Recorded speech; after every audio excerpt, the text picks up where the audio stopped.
Etran kana nsɛm no Akosua Sarpong. Oya fa no wadi. Akosua Kwabena UTV. Na Akosua Kwabena oya fa no wadi. Na so TikTok mo so dey be Penyah ye wa ha.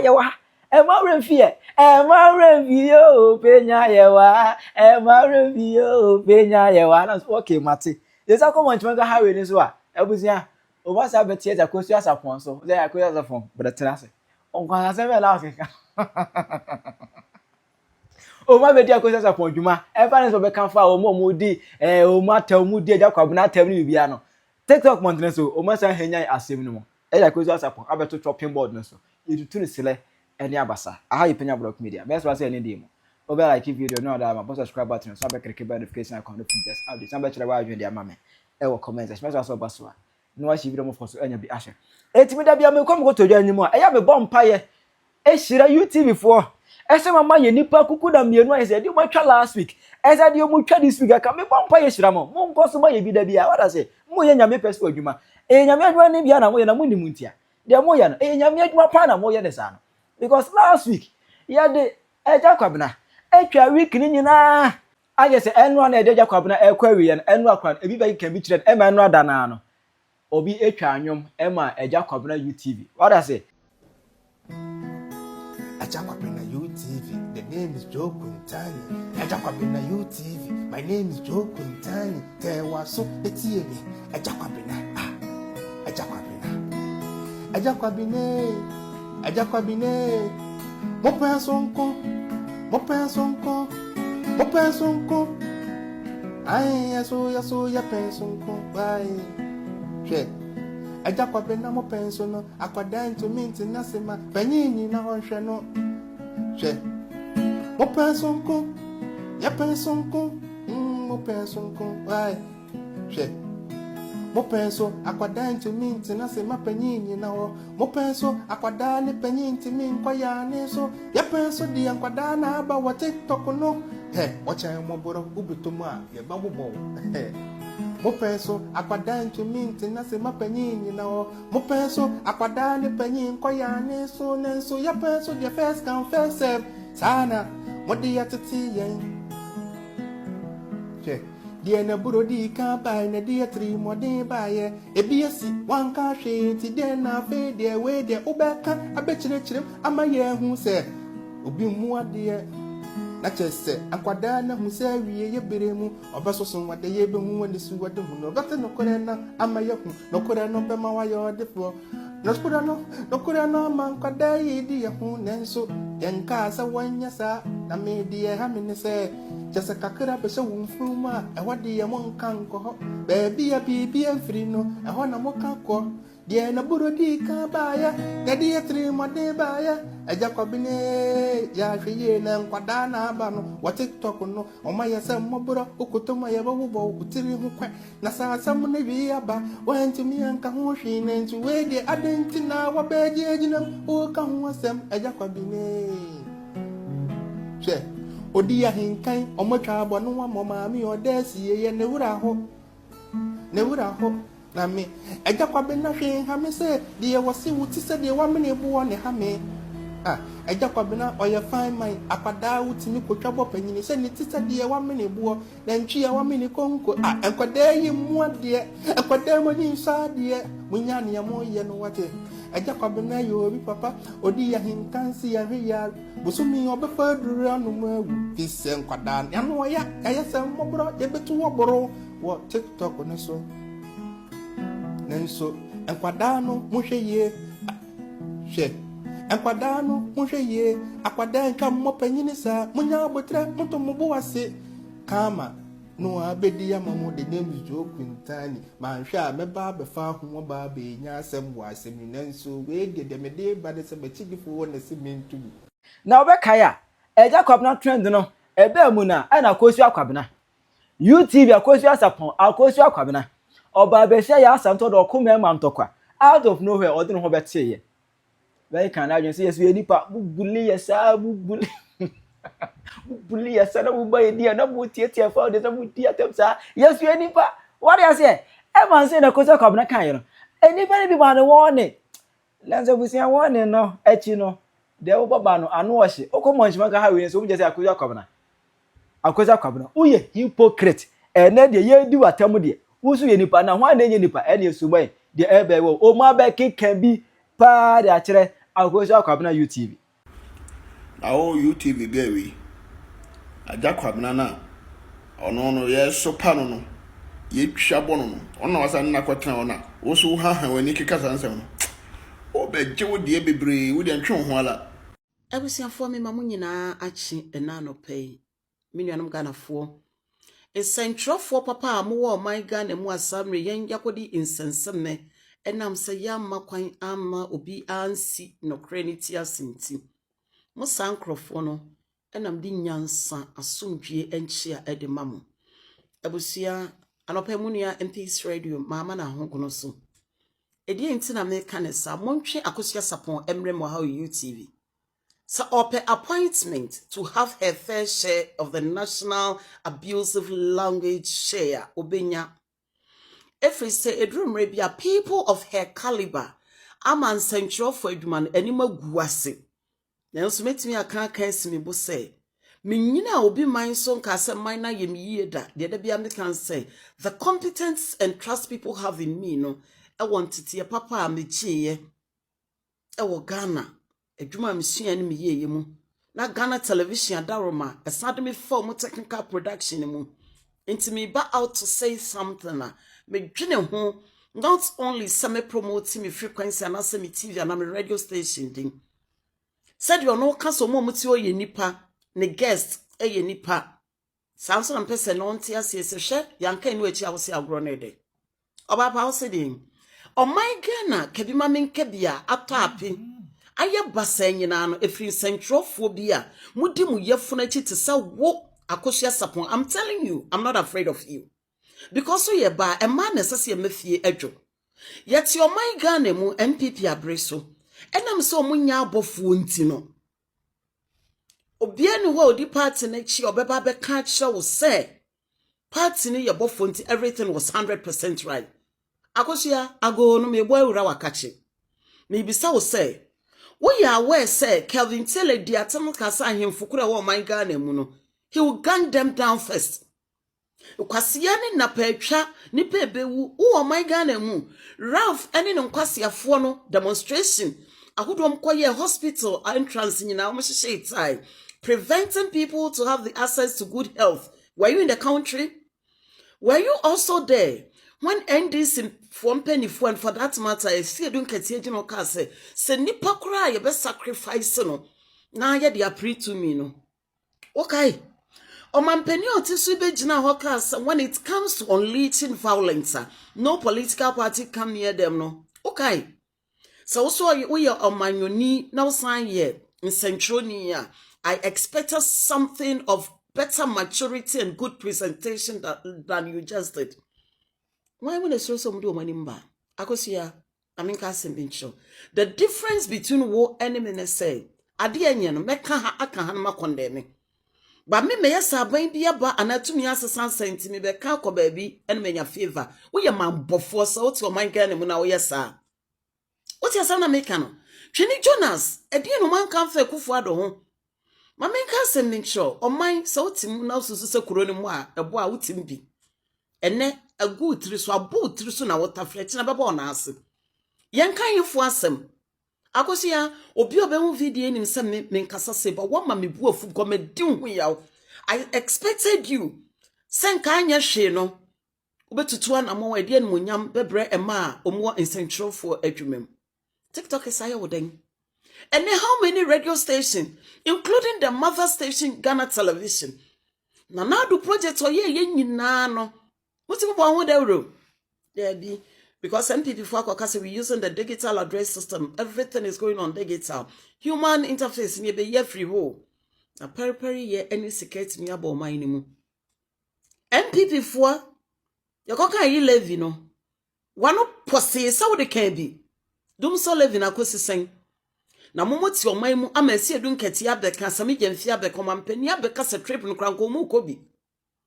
No mu nim ne yi o mu free mu. No be beka say ne mu do mu class sen wu a. Eno ne anti bi da.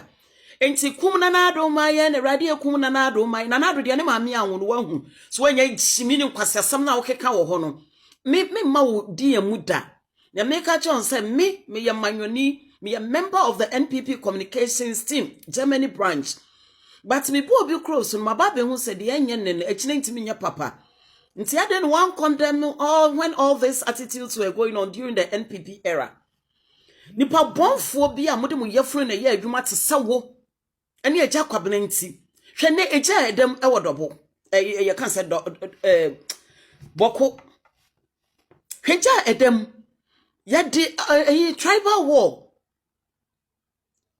yadi amanyosem you couldn't condemn it and what about bigina say enko bi asem where do man is saying you have to educate the people, you have to inform them and to entertain them. Now you are rather putting fear and panic in people.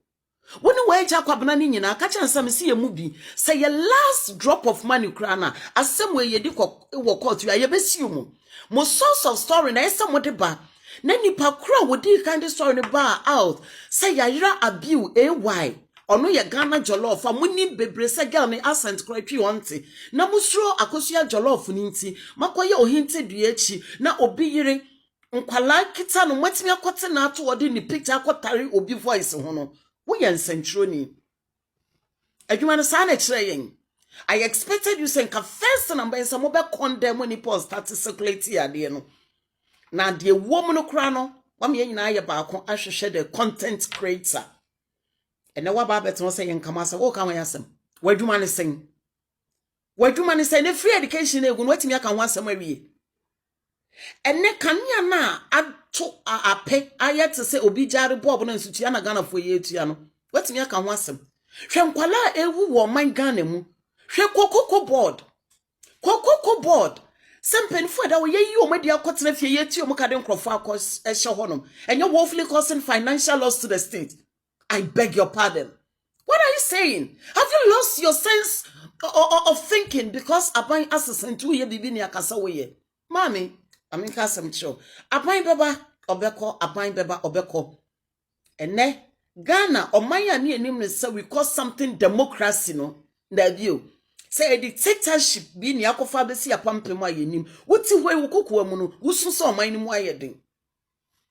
Mutu onkwase politics. Dollar yatiso no kogana commercial bank so benya dollar to a o ma san dia koku edwom black market and even if you go a kwan obefa so benya bi no na ya asem NPP time ne muadi kura na wunya bito na wunya kanea dem Akosua me ka no cracho every human being on earth no is entitled to an opinion. And one thing I said, the beauty of it, and say we will disagree on a common issue to agree. I didn't check different na obiante no wansi ye bewie no ne abonyansa popepepe a edin puntu obebre but yenya wo seso biom sa Captain Smart na sa mo Agya Kwabena no ene de onam asini anchenchen okonchenchen na mo be ma ye mu bia me babs obie no a watema no da mo be me aka ne ani ho be the woman you are.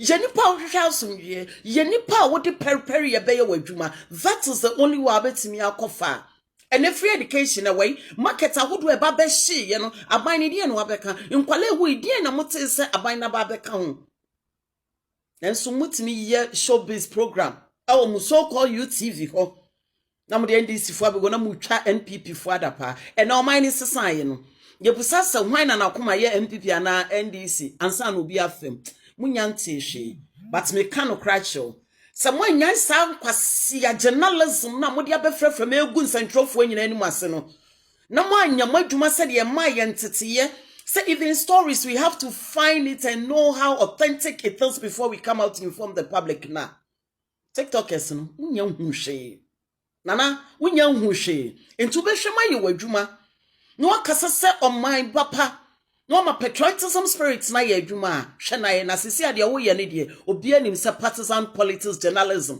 na wo ye no na emfa wo nura akiri onyansani bi nka nkire nyansani bi se asama makan ye tase ne bisipa ene nkonua haban ekwan so me kasa kire nyansafo ene abadwema man kasa nkire anamotentenfo na me san ka atwato se kai biom na hu se emre ye ni nka so ane sa wonte sa bena se a mesa ma ba ko se etire ewo ho a ye mfa eche enhye kotudwe Akosua Sarpong emfa ho metia teche ewo abra epebre asi Ghana hia ye nyina Ghana our security ehia yen yapomdin ehia yen yakwan ehia yen nti if you think you are okay with what is going on now tena ho na jayen na yesu enye adwuma that's it.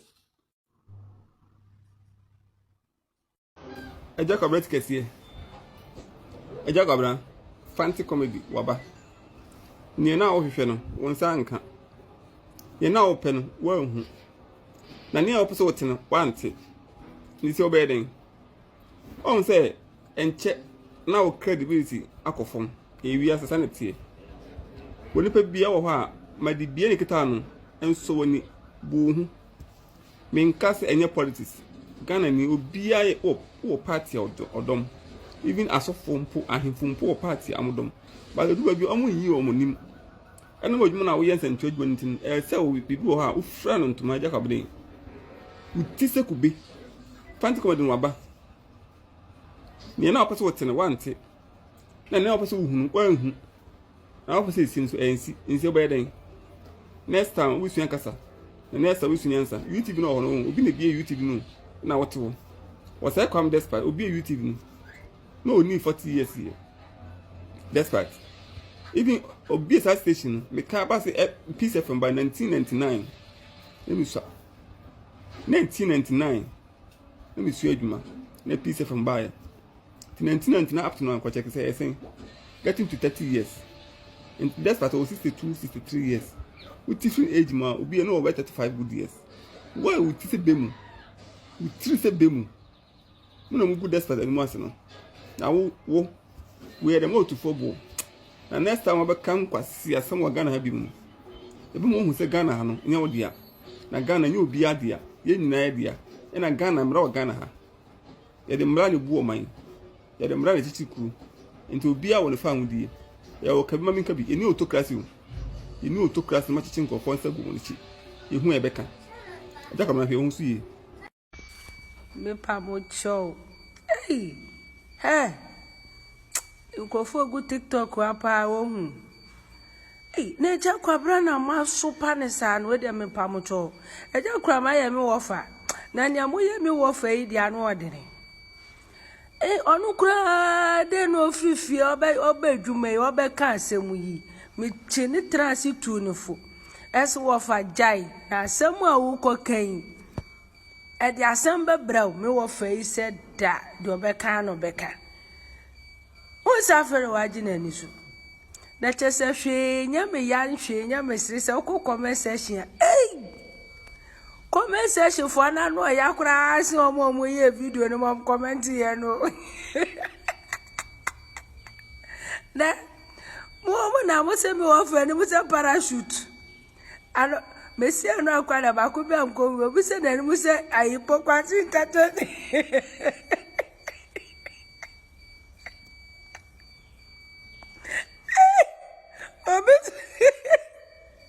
Obe se Agya Kwabena ni mo se agri camera wasu do ti de ni mo so bia wa mena bo no wada mesra mo Agya Kwabena you very sorry pa Agya Kwabena you very sorry you fa no you very sorry me wa fa me ti me tu de fu bia ofa me tu de fu okwe so ofa jai na ni awuko ya nye ofa wa hwe ya wo no te se o ma bo watu odada ofa o ma draw wa to page ya ahi o na wa kodo ho be wo so no mo pe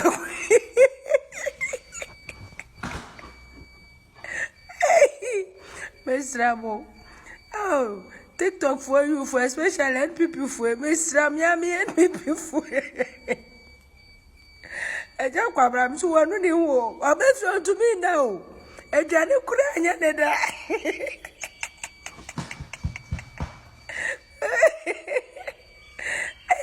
ne yire kura to the fuanti oh we dey Agya Kwabena sorry wati Mo fa Agya Kwabena fo so anche no.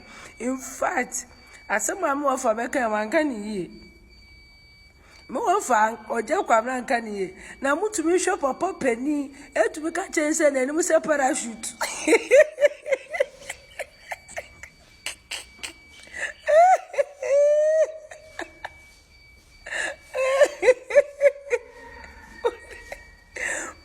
Papa penny and him can parachute. Obi crowd then he must say, Copo, it is a focus interchange.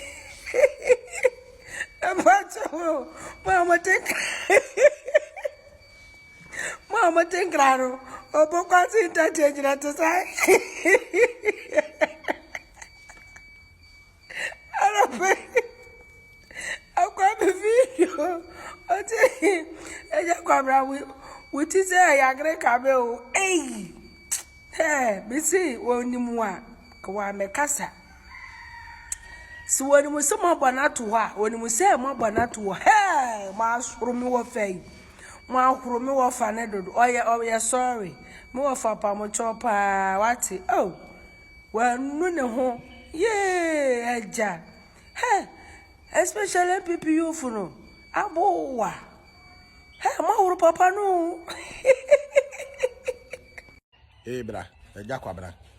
Bra, wo pacho. Na ha ye pacho. We do tire nu binimu. We di tire hu se binika. Ade ankwase asem na ati station wa wo keka no. Utire abo pepe hu se kuku aseba ire. Unti kurom ha bi. De yakwaso nyina wa anti bi. Wa anti bi da. Wo pacho so ati kurom a wonte hwe. Uti amuna se na ntwi a wa mini konko wate wa anti bi ese wara na tena ho na jimi tena ho na jimi onso wada ne pani kwasia wo ka se ye mabunu na ya ba ye wure fi asema hu wo be ka to ho ne no wo chena ene ye de be jeje wo asia semu akwa Abusua tie se obi tie mi a onka nkyere Agya Kwabena se me se week wey. It will be very, very long for him. If we say, Adia, President Akufo-Addo time, na ye born no, Samri, eme ye no kure, and eme ya de papa. So the way the media is like, the media now, people don't actually respect you. People don't care how you are or the kind of pedigree you raise yourself to. People don't care. So anything that you are doing or anything that you see on television, like I told you before, be circumspect.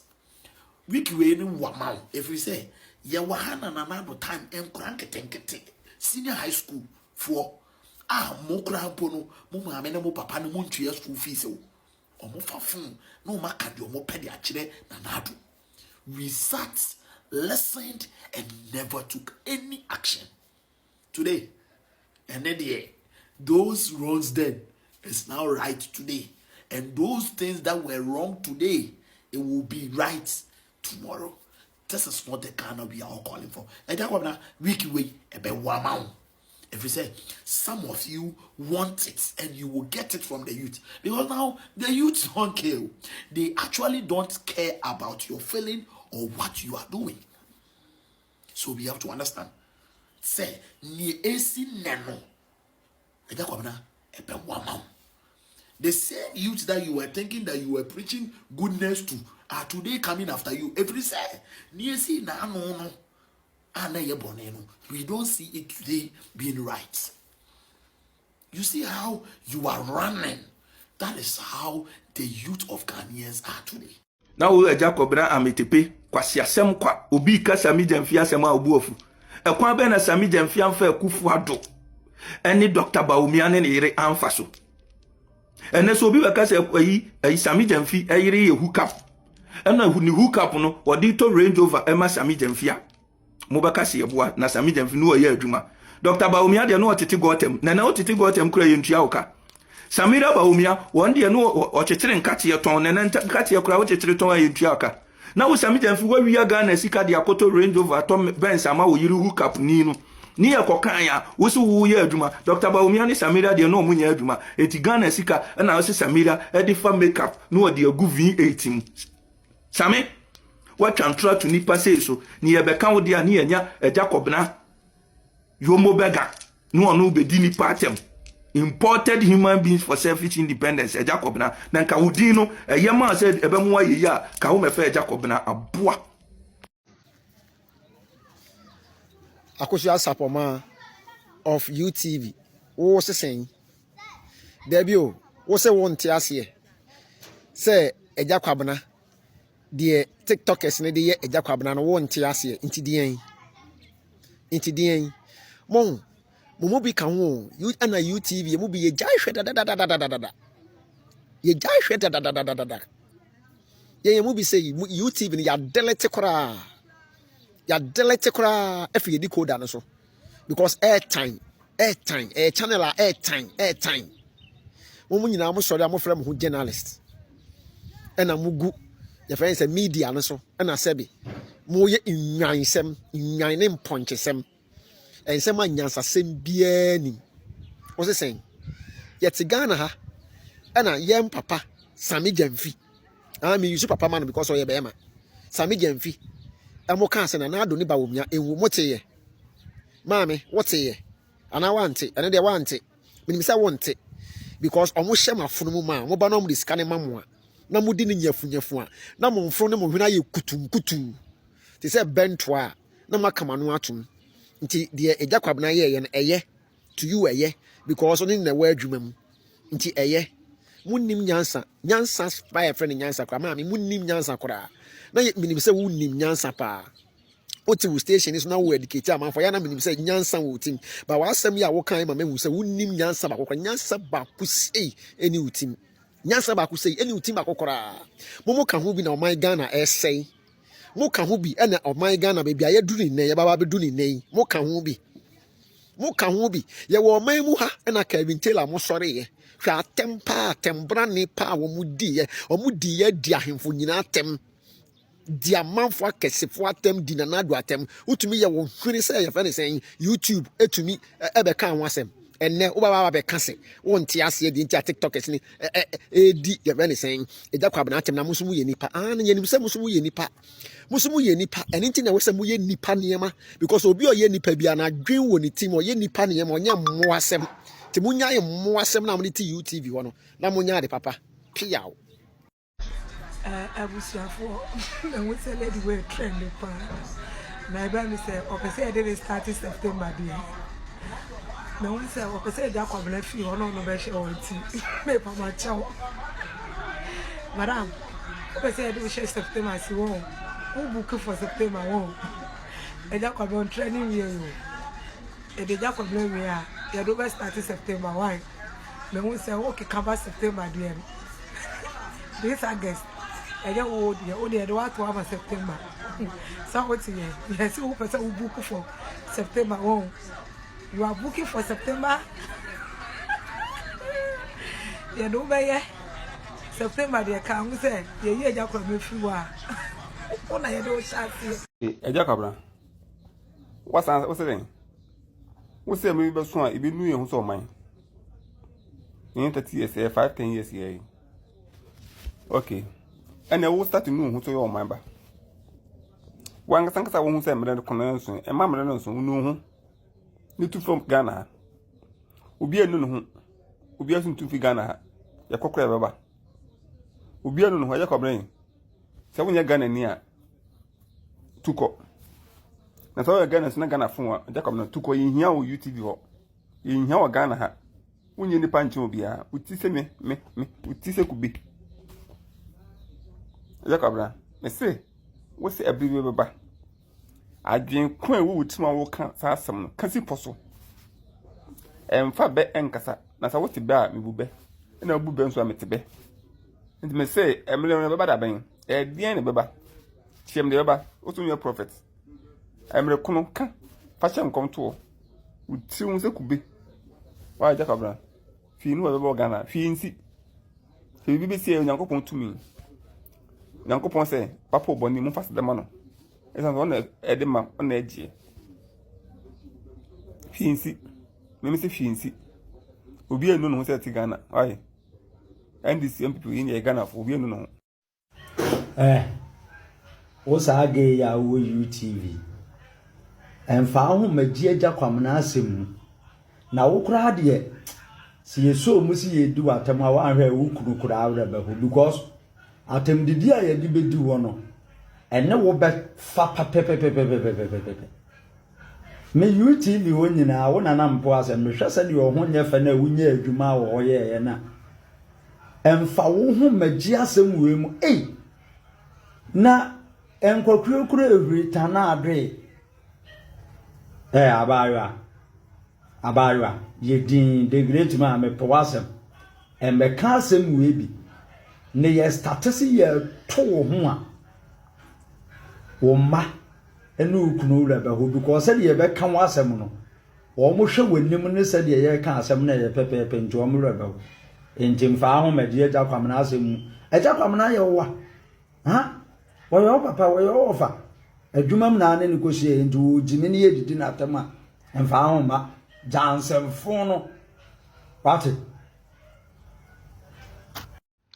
sa ge na o UTV no yesi friend sen ne katrema kakraka no a wotwa niti no ye friend sen po nim ni din wo si Agya Kwabena no ye si Agya Kwabena so nti wonti ase nti wo no wo be yi Agya Kwabena firi wona wo wa ba be hye ho ana ibisa minimu din wo be yi Agya Kwabena firi wona wa ba be hye ho ana katrema butu ye wo be yi Agya Kwabena firi ho na wa ba be hye ho ana wanim tantan wanim wate wanim wo be yi Agya Kwabena firi ho na se wo wa be hye ho a na yembe deal top wanim tantan wanim wate afane say Agya Kwabena ayi afane say UTV ho no dia asem na mantra ho anka amfa kufu ado ho dia asem na mantra ho anka mudi mo yefuni ne nam se mo ye generous o katra makakraka ne wo hwene se ema etena so gi awo manya ma ye mede wo top o katra makakraka ba fu tantan wanim sa adwe anim wate mfa wase mma ho nsambe na o mantra ho Agya Kwabena galamse no de kufu ado top o kan nsem gu akufu ado so Agya Kwabena o de ne yefuni ne nam nsambe na o man kan gu akufu ado so akufu ado de onye nipa a ya be kan wo cha se na Agya Kwabena na Agya Kwabena o ye bina na wo ye tan Agya Kwabena no ametokpe yesi onye Agya Kwabena ametokpe no we UTV no a wakofa Agya Kwabena atu no ni din so no ametokpe odi ametokpe na wakofa Agya Kwabena atu ni din so no fa ukuro mu din fa to so no bia ekuro mu din dan so me ye fe me abena amoatema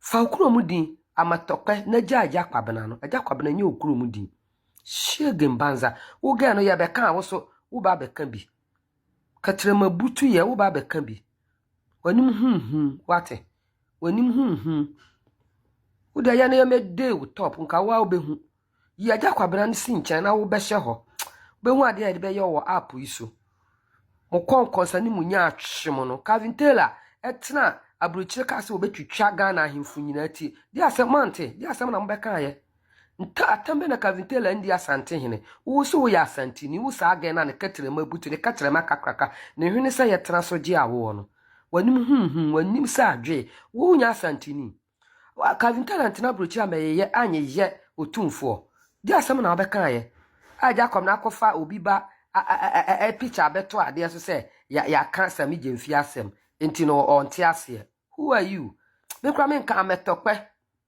odi ametokpe no akofa Agya Kwabena atu ne din so ametokpe Agya Kwabena ametokpe wo be kan ye na ye nka obi ye nka asem be na mo kan ye MPP wo ho no asem be na mo kan ye nsem be na o man kan fa MPP ho ye ba be kan o katrema butu ye ohwene se ye tena so gi awo wanim tanta wanim sa adwe anim shege mbanza ye na ye mede wo top na fa Agya Kwabena mra wo ya beba na wo ya abrewa me 56 years hwe manim a mede to na hwe wo ababa wanim wanim tantam katra makakraka asia Akosua Sarpong awo UTV wanim se efuna ya deda 3 days wati se wunim na mo obi ba bema papa bi ati sika de betua brad price no wo wale ukoni fia onyam betua uka because efunu de yan wale no why wo futi se de nipa ten gum oponko se de yede ukoyi ayi apai amana nanom wunti kromu ana nana ya abrefu Kevin Taylor di na tem saa so ya bema nti bema ho kra nye nana ya abrefu akono ekwan ya Kevin Taylor ne Twini Jonas di Akufo-Addo amamu afa so wɔ kromu a Sammy Gyamfi di wadi ate NDC fo di be no mu ni Akufo-Addo ne Baomi atem awu Akosua Sarpong wanim se de bidie na adi tripons wanim se de bidie na adi tripons ani wanim se fufufunu wo ba be kan MPP fo asem wo ba be kan MPP fo asem se wo ye nipa ben mi mo nipa dan so wunye nipa na me ka chro se wunye kunu pa on ne wiase nye fe bo What I say? Akosua Sarpong. I'm the friend Akosua Kwabena UTV. Oba ke kan bi di akire no. Na eya munya abotre. Oyo ba on. Man dey na me mentam pe. Man no makomasa. Ko yo ba besu. Neni nyeden. Mo be ya do besu su. Esua. Akosua Kwabena o fi eya mon telefo. Yetu fo mutie. Yetu fo mutie. Obeto akire wa adwene ama me. E wo comment section. Aha yi Penyah Media. Akra.